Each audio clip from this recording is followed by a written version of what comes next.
کہمس نے ابن بریدہ سے، انہوں نے یحییٰ بن یعمر سے روایت کی،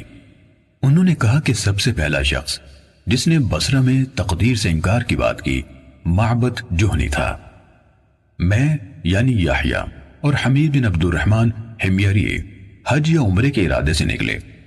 ہم نے آپس میں کہا کاش رسول اللہ صلی اللہ علیہ وسلم کے صحابہ میں سے کسی کے ساتھ ہماری ملاقات ہو جائے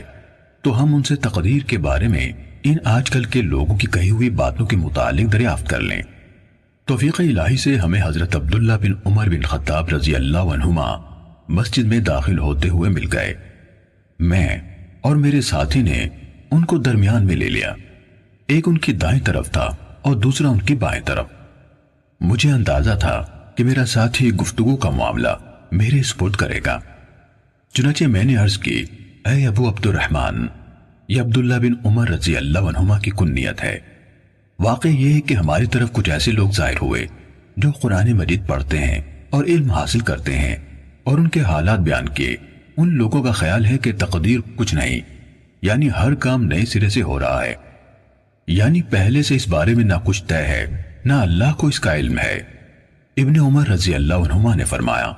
جب تمہاری ان لوگوں سے ملاقات ہو تو انہیں بتا دینا کہ میں ان سے بری ہوں اور وہ مجھ سے بری ہیں۔ اس ذات کی قسم جس کے نام کے ساتھ عبداللہ بن عمر حلف اٹھاتا ہے، اگر ان میں سے کسی کے پاس احد پہاڑ کے برابر سونا ہو اور وہ اسے خرچ بھی کر دے تو اللہ تعالیٰ اس کی طرف سے اس کو قبول نہیں فرمائے گا یہاں تک کہ وہ تقدیر پر ایمان لے آئے۔ پھر کہا، مجھے میرے والد عمر ابن خطاب رضی اللہ عنہ نے بتایا، ایک دن ہم رسول اللہ صلی اللہ علیہ وآلہ وسلم کی خدمت میں حاضر تھے کہ اچانک ایک شخص ہمارے سامنے نمودار ہوا۔ اس کے کپڑے انتہائی سفید اور بال انتہائی سیاہ تھے، اس پر سفر کا کوئی اثر دکھائی دیتا تھا، نہ ہم میں سے کوئی اسے پہچانتا تھا، حتیٰ کہ وہ آ کر نبی اکرم صلی اللہ علیہ وسلم کے پاس بیٹھ گیا اور اپنے گھٹنے آپ کے گھٹنوں سے ملا دیے اور اپنے ہاتھ آپ صلی اللہ علیہ وآلہ وسلم کی رانوں پر رکھ دیے اور کہا، اے محمد صلی اللہ علیہ وسلم، مجھے اسلام کے بارے میں بتائیے۔ رسول اللہ صلی اللہ علیہ وسلم نے فرمایا، اسلام یہ ہے کہ تم اس بات کی گواہی دو